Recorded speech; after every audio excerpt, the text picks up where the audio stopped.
In the shadowy corridors of Egyptian myth, one name echoes through the sands of time: Anubis. With his jackal-headed form and piercing gaze, this ancient god was no mere bystander in the grand theater of life and death. He was the guardian of the underworld, the creator of mummification, and the protector of souls venturing into eternity. Ancient Egyptians respected him, feared him, and trusted him with their dead. Welcome back to another episode of Secret Archives. Today we're going to deep dive into Anubis, the deity who guided pharaohs and commoners alike to their final judgment. Have you ever wondered what happens after we die? Ancient Egyptians didn't just wonder, they believed in a whole process of life, death, and rebirth. And at the center of it all was Anubis, the god with the jackal head who was in charge of death's biggest task, making sure the dead made it safely into the afterlife.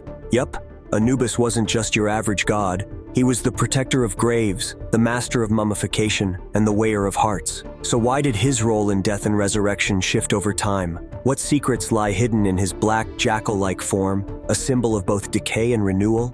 And what made him so important? This god's got power, mystery, and a wild backstory that'll send chills down your spine. Anubis, also called Inpu, and even JNPW, was a big deal in ancient Egyptian mythology. He held titles like Foremost of the Westerners, a nod to his role as a guide to the afterlife, and He who is upon his sacred mountain, protector of tombs. He even doubled as an embalmer, earning him the nickname Master of Secrets. Talk about flexing your resume. His name, Anpu, literally means royal child or decay, fitting for a god who dealt with the dead. Not to mention, he wasn't just a solo act. He had a wife called Anput, who was also a jackal-headed goddess associated with funerary rites, and his daughter, Kebeshe, was the goddess of purification. Oh, and priests performing mummification often wore jackal masks in his honor. Before the Greeks waltzed into Egypt around the 7th century BCE, the name Anpu was already associated with royalty and decay. Now he wasn't your typical deity.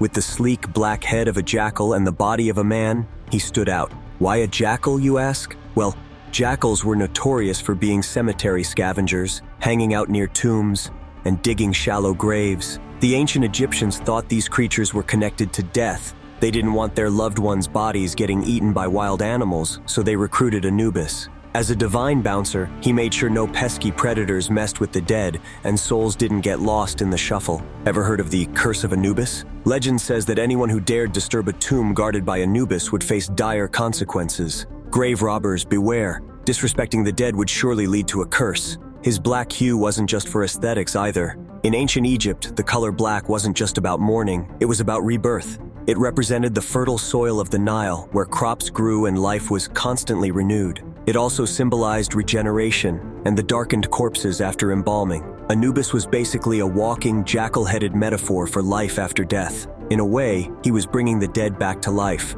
one tomb at a time. This ancient protector rocked a look that screamed authority. He had a man's body, a jackal's head, pointy ears, and was often seen holding an ankh, the symbol of life, and flail, a symbol of power and authority. Together, these objects show his control over both life and death, reinforcing his divine role. Now here's the thing, Anubis wasn't just hanging around in tombs all day. He was also the embalmer of gods. Yup, Anubis was the one who handled the mummification process like a pro. He was the inventor of mummification, turning decay into a masterpiece of preservation, which the Egyptians believed was crucial for the soul's journey.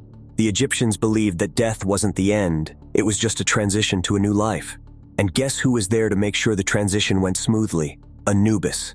They didn't see him as evil. Nope, this guy was the symbol of protection, guiding souls to Osiris, the king of the underworld. In the Hall of the Two Truths, he took on one of his most important roles, weighing the hearts of the dead. In the famous weighing of the heart ceremony from the Book of the Dead, Anubis would balance the heart of the deceased on a scale, with Ma'at's feather of truth and justice on the other side. If the heart was lighter than the feather, the deceased would pass into the afterlife, an eternal paradise. But if it was heavier, well, the soul would be devoured by Ammit, a terrifying hybrid creature that was part crocodile, part lion, and part hippo. No pressure, right? He guided souls through the Duat, the Egyptian underworld, making sure they didn't get lost on their way to the afterlife. Anubis also held control over magical secrets. He was the leader of the armed followers of Horus, which is no small feat. He had whole battalions of messenger demons at his command. He wasn't just chilling in the underworld. He was active in making sure things ran smoothly on both sides of life. Anubis's origin story is super messy. Some myths say he's the son of Ra. Others claim he's the love child of Nephthys, the goddess of morning, and Osiris. Plutarch, a Greek historian and author who wrote about Egyptian myths in his work Isis and Osiris, even mentions how, in a twist of fate, Nephthys abandoned Anubis as a child. So Isis raised Anubis as her own, after she found out that Osiris and Nephthys had a thing. The family dynamics were wild, but it just adds to the mystery of Anubis's origins. In Roman times, he was even merged with the Greek god Hermes to form Hermanubis, the ultimate psychopomp duo guiding souls to their final destinations. While the Greeks might have made fun of Egyptian gods, calling Anubis Barker, they also respected him. And if you've ever wondered why priests wore leopard skins, Anubis had a hand in that too. Set tried to steal Osiris's body multiple times, but Anubis was there to stop him each time. One of the most intense moments came when Anubis not only caught Set, but castrated him as punishment. Legend has it that he once defeated Seth, the god of chaos, the desert, storms, violence, and eclipses, who turned into a leopard to desecrate Osiris's tomb. Anubis branded Set's hide with spots as a warning to all would-be tomb raiders. Iconic and petty, just how we like it.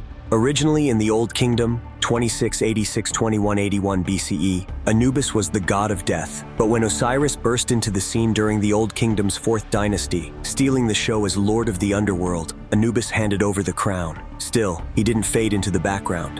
Instead, he became Osiris's ride-or-die ally and took on a new role, guiding souls into the afterlife and assisting with mummification. When Osiris, the god of the afterlife, was killed by his brother Set, it was Anubis who helped his sister Isis embalm Osiris and prep him for the journey to the underworld. But Anubis didn't just embalm the body. He performed the sacred opening of the mouth ritual, which was essential for Osiris to breathe and eat in the afterlife.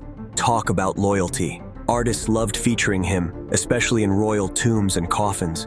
You'll see Anubis either standing tall or kneeling next to the dead, holding the scales as he weighed hearts and judged souls. Whether he appeared in full jackal form or his iconic hybrid look, he exuded an aura of reverence and mystery.